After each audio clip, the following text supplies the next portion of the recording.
अध्याय 7 नादान दोस्त कहानी।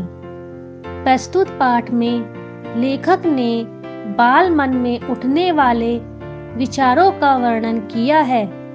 इस कहानी में केशव और श्यामा के द्वारा भाई बहन के मधुर संबंध को भी स्पष्ट किया है। 1. केशव के घर कार्निस के ऊपर एक चिड़िया ने अंडे दिए थे। केशव और उसकी बहन श्यामा दोनों बड़े ध्यान से चिड़िया को वहां आते जाते देखा करते। दोनों सवेरे ही आंखें मलते मलते कार्निस के सामने पहुंच जाते और चिड़ा और चिड़िया दोनों को वहां बैठा पाते। उन्हें देखने में दोनों बच्चों को न मालूम क्या मजा मिलता। दूध और जलेबी की सुध भी न रहती थी। दोनों के दिल में तरह तरह के सवाल उठते। अंडे कितने बड़े होंगे, किस रंग के होंगे, कितने बच्चे होंगे, उनमें से बच्चे किस तरह निकलकर आएंगे, बच्चों के पर कैसे निकलेंगे, घोंसला कैसा होगा। लेकिन इन बातों का जवाब देने वाला कोई न था। न अम्मा को घर के काम धंधों से फुर्सत थी, न बाबूजी को पढ़ने लिखने से। दोनों बच्चे आपस में ही सवाल जवाब करके अपने दिल को तसल्ली दे दिया करते थे। श्यामा कहती, क्यों भैया, बच्चे निकलकर फुर्र से उड़ जाएंगे। केशव विद्वानों जैसे गर्व से कहता, नहीं री पगली, पहले पर निकलेंगे, बगैर परों के बेचारे कैसे उड़ेंगे। श्यामा बच्चों को क्या खिलाएगी बेचारी। केशव इस पेचीदा सवाल का जवाब कुछ न दे सकता था। इस तरह 3-4 दिन गुजर गए। दोनों बच्चों की जिज्ञासा दिन प्रतिदिन बढ़ती जाती। अंडों को देखने के लिए वे अधीर हो उठते थे। उन्होंने अनुमान लगाया कि अब जरूर बच्चे निकल आए होंगे। चिड़िया के बच्चों के चारे का सवाल अब उनके सामने आ खड़ा हुआ। चिड़िया बेचारी इतना दाना कहाँ से लाएगी कि सारे बच्चों का पेट भरे। गरीब बच्चे भूख के मारे चूं चूं करके मर जाएंगे। इस मुसीबत का अंदाजा करके दोनों घबरा उठे। दोनों ने फैसला किया कि कार्निस पर थोड़ा सा दाना रख दिया जाए। श्यामा खुश होकर बोली, तब तो चिड़ियों को चारे के लिए कहीं उड़कर न जाना पड़ेगा, है ना। केशव, नहीं, तब क्यों जाएगी। श्यामा, क्यों भैया, बच्चों को धूप न लगती होगी। केशव का ध्यान इस तकलीफ की तरफ न गया था। बोला, जरूर तकलीफ हो रही होगी, बेचारे प्यास के मारे तड़पते होंगे, ऊपर छाया भी तो कोई नहीं है। आखिर यही फैसला हुआ कि घोंसले के ऊपर कपड़े की छत बना देनी चाहिए। पानी की प्याली और थोड़े से चावल रख देने का प्रस्ताव भी स्वीकृत हो गया। दोनों बच्चे बड़े चाव से काम करने लगे। श्यामा माँ से आंख बचाकर मटके से चावल निकाल लाई। केशव ने पत्थर की प्याले का तला चुपके से जमीन पर गिरा दिया और उसे खूब साफ करके उसमें पानी भरा। अब चांदनी के लिए कपड़ा कहाँ से आए। फिर ऊपर बगैर छड़ियों के ठहरेगा कैसे और छड़ियाँ खड़ी होगी कैसे। केशव बड़ी देर तक इसी उधेड़-बुन में लगा रहा। आखिरकार उसने यह मुश्किल भी हल कर दी। श्यामा से बोला, जाकर कूड़ा फेंकने वाली टोकरी उठा लाओ, अम्मा जी को मत दिखाना। श्यामा, वह तो बीच से फटी हुई है, उसमें से धूप न जाएगी। केशव ने झुंझलाकर कहा, तू टोकरी तो ला, मैं उसका सुराख बंद करने की कोई हिकमत निकालूंगा। श्यामा दौड़कर टोकरी उठा लाई। केशव ने उसके सुराख में थोड़ा सा कागज ठूंस दिया और तब टोकरी को एक टहनी से टिका कर बोला, देख, ऐसे ही घोंसले पर उसकी आड़ कर दूंगा तो कैसे धूप जाएगी। श्यामा ने दिल में सोचा, भैया कितने चालाक हैं। 2 गर्मी के दिन थे। बाबूजी दफ्तर गए हुए थे। अम्मा दोनों बच्चों को कमरे में सुलाकर खुद सो गई थी, लेकिन बच्चों की आंखों में आज नींद कहाँ। अम्मा जी को बहलाने के लिए दोनों दम रोके आंखें बंद किए मौके का इंतजार कर रहे थे। जो ही मालूम हुआ कि अम्मा जी अच्छी तरह से सो गई हैं, दोनों चुपके से उठे और बहुत धीरे से दरवाजे की सिटकनी खोलकर बाहर निकल आए। अंडों की हिफाजत की तैयारियां होने लगी। केशव कमरे से एक स्टूल उठा लाया, लेकिन जब उससे काम न चला तो नहाने की चौकी लगाकर स्टूल के नीचे रखी और डरते डरते स्टूल पर चढ़ा। श्यामा दोनों हाथों से स्टूल पकड़े हुए थी। स्टूल की चारों टांगें बराबर न होने के कारण जिस तरफ ज्यादा दबाव पाता था, जरा सा हिल जाता था। उस वक्त दोनों हाथों से कार्निश पकड़ लेता और श्यामा को दबी आवाज से डांटता, अच्छी तरह पकड़ वरना उतरकर बहुत मारूंगा। मगर बेचारी श्यामा का दिल तो ऊपर कार्निश पर था। बार बार उसका ध्यान उधर चला जाता और हाथ ढीले पड़ जाते। केशव ने जो ही कार्निश पर हाथ रखा, दोनों चिड़िया उड़ गई। केशव ने देखा कार्निश पर थोड़े तिनके बिछे हुए हैं और उन पर 3 अंडे पड़े हैं। जैसे घोंसले उसने पेड़ों पर देखे थे, वैसा कोई घोंसला नहीं है। श्यामा ने नीचे से पूछा कि बच्चे हैं भैया? केशव, 3 अंडे हैं, अभी बच्चे नहीं निकले। श्यामा, जरा हमें दिखा दो भैया, कितने बड़े हैं? केशव, दिखा दूंगा, पहले जरा चिथड़े ले आ, नीचे बिछा दूं। बेचारे अंडे तिनकों पर पड़े हैं। श्यामा दौड़कर पुरानी धोती फाड़कर एक टुकड़ा लाई। केशव ने झुककर कपड़ा ले लिया।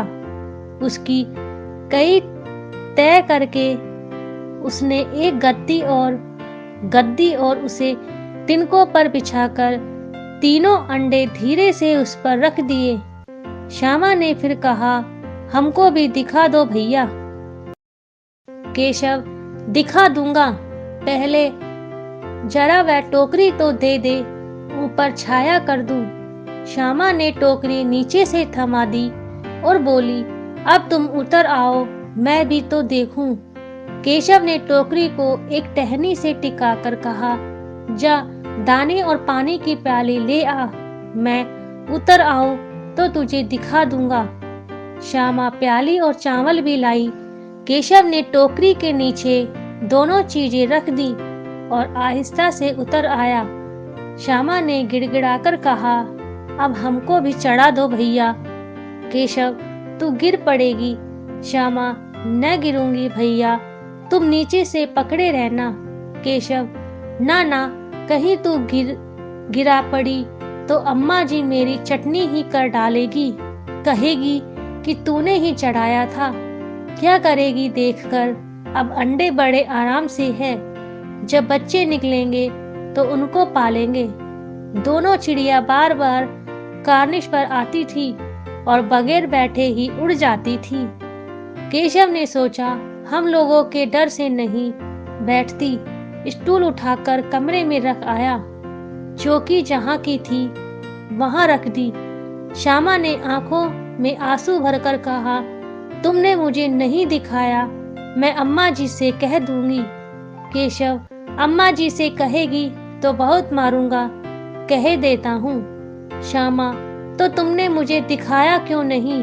केशव, और गिर पड़ती तो 4 सर न हो जाते।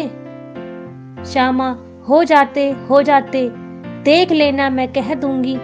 इतने में कोठरी का दरवाजा खुला और माँ ने धूप से आंखों को बचाते हुए कहा, तुम दोनों बाहर कब निकल आए? मैंने कहा न था कि दोपहर को न निकलना। किसने किवाड़ खोला? किवाड़ केशव ने खोला था, लेकिन श्यामा ने माँ से यह बात नहीं कही। उसे डर लगा कि भैया पिट जाएंगे। केशव दिल में कांप रहा था कि कहीं श्यामा कह न दे, अंडे न दिखाए थे। इससे अब उसे श्यामा पर विश्वास न था। श्यामा सिर्फ मोहब्बत के मारे चुप थी, या इस कसूर में हिस्सेदार होने की वजह से इसका फैसला नहीं किया जा सकता। शायद दोनों ही बातें थी। माँ ने दोनों को डांट डपट कर फिर कमरे में बंद कर दिया और आप धीरे धीरे उन्हें पंखा झलने लगी। अभी सिर्फ 2 बजे थे। बाहर तेज लू चल रही थी। अब दोनों बच्चों को नींद आ गई थी। 4 बजे यकायक श्यामा की नींद खुली। किवाड़ खुले हुए थे। वह दौड़ी हुई कार्निस के पास आई और ऊपर की तरफ ताकने लगी। टोकरी का पता न था। संयोग से उसकी नजर नीचे गई और वह उल्टे पांव दौड़ती हुई कमरे में जाकर जोर से बोली, भैया, अंडे तो नीचे पड़े हैं, बच्चे उड़ गए। केशव घबराकर उठा और दौड़ा हुआ बाहर आया तो क्या देखता है कि तीनों अंडे नीचे टूटे पड़े हैं और उनसे कोई चूने की सी चीज बाहर निकल आई है। पानी की प्याली भी एक तरफ टूटी पड़ी है। उसके चेहरे का रंग उड़ गया। सहमी हुई आंखों से जमीन की तरफ देखने लगा। श्यामा ने पूछा, बच्चे कहाँ उड़ गए भैया? केशव ने करुण स्वर में कहा, अंडे तो फूट गए श्यामा, और बच्चे कहाँ गए? केशव, तेरे सर में देखती नहीं है, अंडों में से उजला उजला पानी निकल आया है। वही 2-4 दिनों में बच्चे बन जाते। माँ ने सोटी हाथ में लिए हुए पूछा, तुम दोनों वहां धूप में क्या कर रहे हो? श्यामा ने कहा, अम्मा जी, चिड़िया के अंडे टूटे पड़े हैं। माँ ने आकर टूटे हुए अंडों को देखा और गुस्से से बोली, तुम लोगों ने अंडों को छुआ होगा।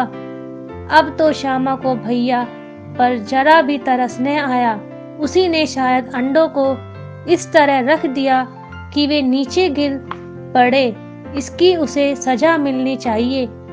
बोली, इन्होंने अंडों को छेड़ा था अम्मा जी। माँ ने केशव से पूछा, क्यों रे? केशव भीगी बिल्ली बना खड़ा रहा।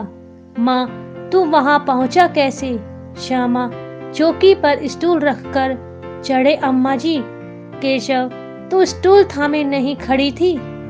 श्यामा, तुम्ही ने तो कहा था। माँ, तू इतना बड़ा हुआ, तुझे अभी इतना भी नहीं मालूम कि छूने से चिड़ियों के अंडे गंदे हो जाते हैं। चिड़िया फिर उन्हें नहीं सेती। श्यामा ने डरते डरते पूछा, तो क्या चिड़िया ने अंडे गिरा दिए हैं अम्मा जी? माँ, और क्या करती? केशव के सिर इसका पाप पड़ेगा। हाय हाय, 3 जाने ले ली दुष्ट ने। केशव रोनी सूरत बनाकर बोला, मैंने तो सिर्फ अंडों को गद्दी पर रख दिया था अम्मा जी। माँ को हंसी आ गई, मगर केशव को कई दिनों तक अपनी गलती पर अफसोस होता रहा। अंडों की हिफाजत करने के जोग में उसने उनका सत्यानाश कर डाला। इसे याद कर वह कभी कभी रो पड़ता था। दोनों चिड़िया वहां फिर न दिखाई दी। शब्दार्थ: कार्निश, दीवार की कंगनी, पेचीदा, जटिल, उधेड़बुन, विचारों की उलझन जिनमें कोई निर्णय लेना सरल न हो, हिकमत, तरकीब, उपाय, यकायक, अचानक, एकाएक, तसल्ली, दिलासा, सुराख, छेद, चिथड़े, फटे पुराने कपड़े, हिफाजत, सुरक्षा। लेखक परिचय: मुंशी प्रेमचंद का वास्तविक नाम धनपत राय था। इनका जन्म उत्तर प्रदेश में वाराणसी के निकट लहमी नामक ग्राम में सन 1880 में हुआ था। अल्पायु में ही पिता की मृत्यु हो जाने के कारण इनका बचपन बहुत अभावों से में बीता। प्रेमचंद का साहित्य समाज सुधार, राष्ट्रीय भावना और सामान्य जनजीवन के अभावों और क्रियाकलापों से परिपूर्ण है। गोरखपुर में जहाँ वे शिक्षक थे, वहाँ प्रेमचंद साहित्य संस्थान की स्थापना हुई। 8 अक्टूबर 1936 में इनका निधन हो गया।